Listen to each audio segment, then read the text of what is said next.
नमस्कार dear students, good morning. मैं doctor रोज़िशा। अपनी लास्ट क्लास में मैंने आपके साथ नया सामाजिक विचारक AR देसाई शुरू किया था और उसकी राष्ट्रवाद के संबंध में मैंने आपसे चर्चा की थी। आपको मैंने बताया था कि AR देसाई की सुप्रसिद्ध पुस्तक भारतीय राष्ट्रवाद की सामाजिक पृष्ठभूमि के अंतर्गत उन्होंने राष्ट्रवाद की विस्तार से चर्चा की है और आपने अपने विभिन्न अध्यायों में इसके संबंध में जो बताया उसी को बेस बनाकर मैं आपको राष्ट्रवाद के बारे में बता रही हूँ।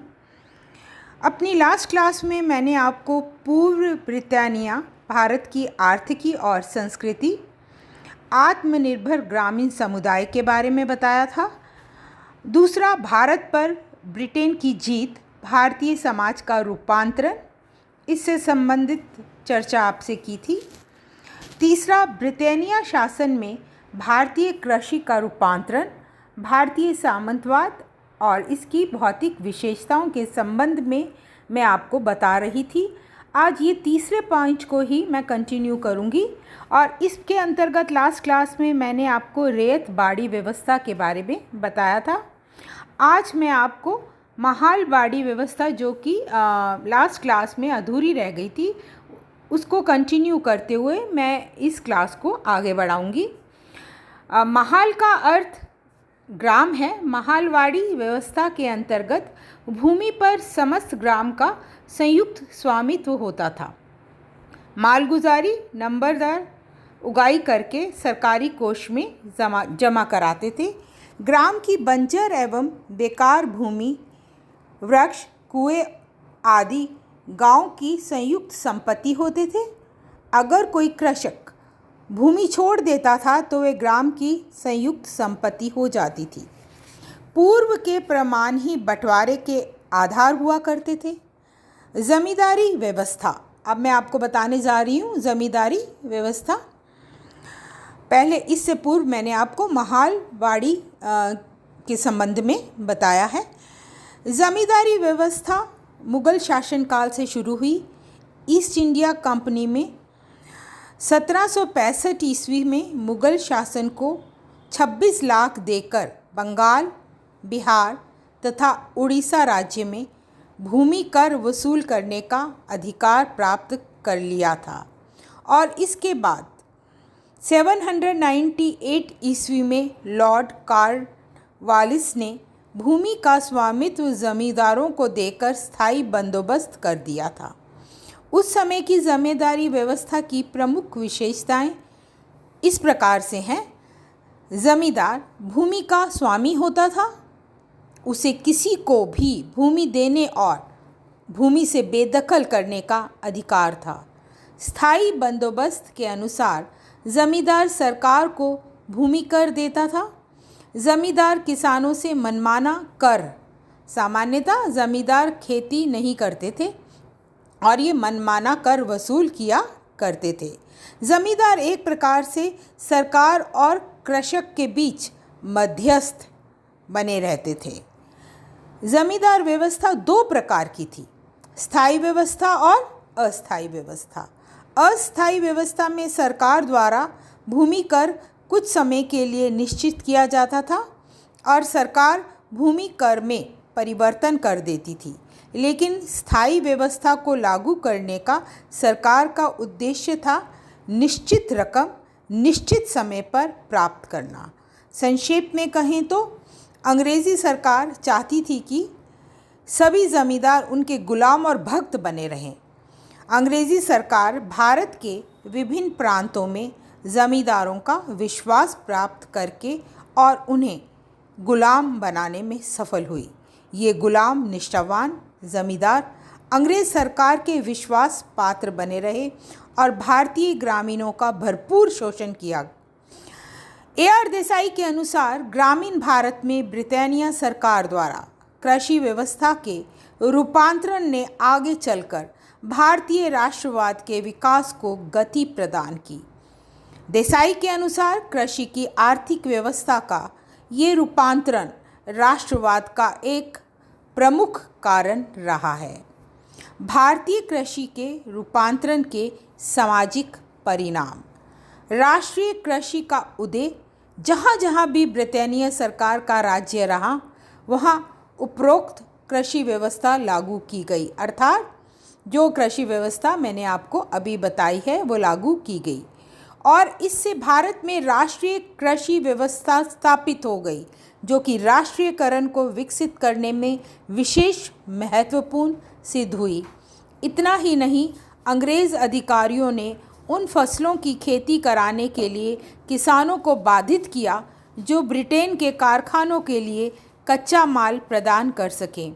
उदाहरण के तौर पर कपास की कृषि। अब मैं आपको इसका 5वां पॉइंट बताने जा रही हूँ।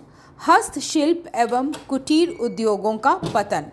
धीरे धीरे ईस्ट इंडिया कंपनी का प्रभाव बढ़ने के फलस्वरूप नगरों और ग्रामों के हस्तशिल्प और कुटीर उद्योगों का पतन होने लगा।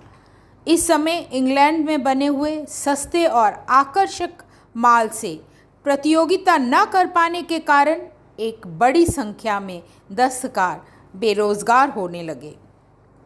भारत में व्यापार करने के लिए ब्रिटिश सरकार को सभी तरह की सुविधाएं मिलना, भारत में बनी हुई वस्तुओं पर भारी कर लगाना, भारत से कच्चे माल का इंग्लैंड को निर्यात करना, यहाँ के कारीगरों को यानी भारत के कारीगरों को अपने व्यावसायिक रहस्य बताने के लिए बाध्य करना तथा इंग्लैंड में बनने वाली वस्तु की भारत में प्रदर्शनी आयोजित करना आदि ये वह दशाएं थीं जिनके फलस्वरूप अधिकांश कारीगर अपने परंपरागत व्यवसाय से वंचित हो गए। इनमें से अधिकांशतः कारीगर और कुटीर उद्योगों द्वारा आजीविका प्राप्त करने वाले लोगों ने नगरों के कारखानों में श्रमिकों के रूप में काम करना शुरू कर दिया। ब्रिटानिया शासन का कस्बा नगरों की आर्थिक स्थिति पर भी प्रभाव पड़ा। औद्योगिकरण के कारण व्यापार बढ़ने लगे। इससे श्रम विभाजन का विशेषीकरण उत्पन्न हुआ। श्रमिकों का अमानवीय शोषण होने लगा और उन्हें श्रम का वास्तविक पुरस्कार न मिलने से मालिक और श्रमिकों के बीच संघर्ष बढ़ता गया और इस संघर्ष ने अनेक समस्याओं को जन्म दिया। मजदूर अपनी मांगों को मनवाने के लिए हड़तालें, तालाबंदी, घेराव आदि प्रक्रिया अपनाने लगे। मजदूर संघ बनने लगे और वर्ग संघर्ष बढ़ता चला गया। संक्षेप में कहें तो ब्रिटानिया शासन के प्रभाव के परिणाम स्वरूप ऐसी अर्थव्यवस्था विकसित हुई जिसमें अधिक श्रम करने वालों को कम आर्थिक सुविधाएं मिली। परिणाम स्वरूप समाज में बेकारी, गरीबी, भिक्षावृत्ति, कुपोषण, वेश्यावृत्ति, मद्यपान जैसी समस्याएं उत्पन्न हुई। श्रमिकों की समस्याओं का निवारण नहीं किया गया। इस प्रकार ब्रिटानिया शासन के प्रभाव के कारण भारतीय आर्थिक संरचना में अनेक अच्छे बुरे प्रभाव पड़े जो राष्ट्रीयकरण के विकास में सहयोगी सिद्ध हुए। A.R. देसाई के अनुसार ब्रिटिश सरकार द्वारा स्थापित पूंजीवादी व्यवस्था से उत्पन्न परिणाम को स्पष्ट करते हुए देसाई लिखते हैं कि यहाँ गृह उद्योगों के बीच जो तालमेल और पारस्परिक निर्भरता थी वह पूरी तरह समाप्त हो गई। लाखों दस्तकार, कारीगर, जुलाए, बर्तन बनाने वाले, मूर्तिकार, लोहार, आभूषण निर्माता, जरी का निर्माण करने वाले शिल्पी और इसी तरह के दूसरे लोगों का जीवन भूखमरी के कगार पर पहुंच गया और ऐसे श्रमिक वर्ग का हिस्सा बन गए जो राष्ट्रीय स्तर पर धीरे धीरे अपने को संगठित करने लगे और ये चेतना राष्ट्रवाद के विकास का एक कारण बन गई। अब हम छठे बिंदु को समझेंगे, ग्रामीण हस्त उद्योगों का पतन। पूर्व ब्रिटानिया ग्रामीण हस्त उद्योग। ब्रिटानिया सरकार ने भारत में ग्रामीण हस्त उद्योग को नष्ट किया। ब्रिटानिया शासन से पूर्व भारत के गांव में जजमानी व्यवस्था द्वारा अपनी आवश्यकताओं को परस्पर पूर्ण कर लिया जाता था और वह व्यवस्था यानी जजमानी व्यवस्था धीरे धीरे नष्ट होती चली गई। ब्रिटेन से मशीनों द्वारा उत्पादित वस्तुओं का गांवों में मतलब जो गांव थे उनमें प्रसार होने लगा। गृह उद्योग एवं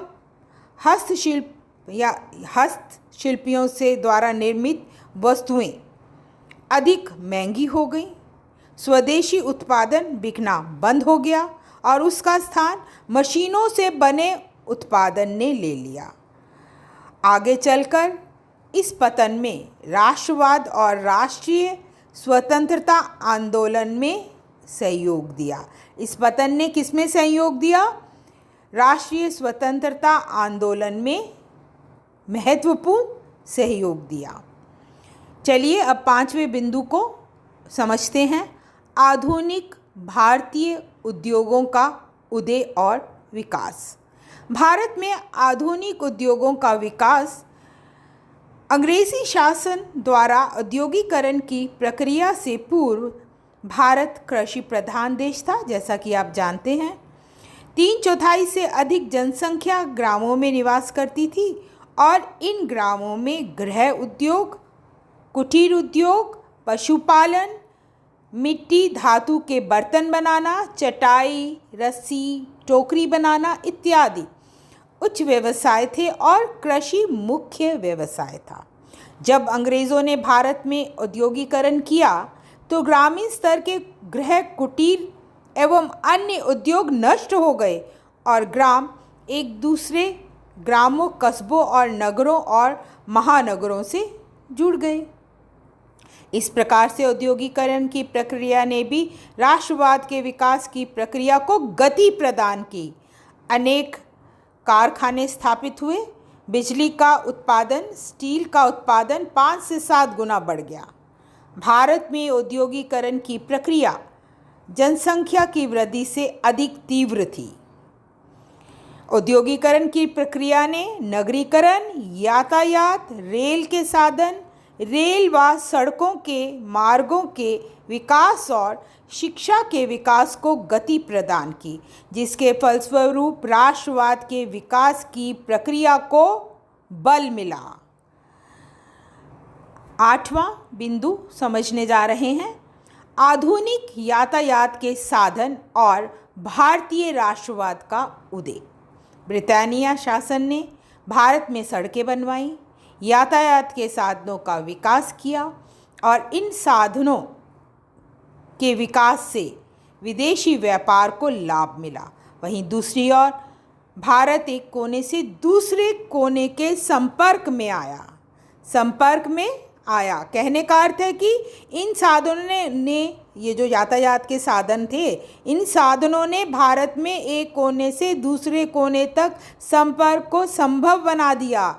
AR देसाई लिखते हैं कि इन आधुनिक यातायात व संचार के साधनों ने भारत के ग्राम, कस्बा, नगरों, महानगरों को एक दूसरे से जोड़ा और इसने राष्ट्रवाद की प्रक्रिया का उदय, विस्तार किया और सफलता को संभव बनाया।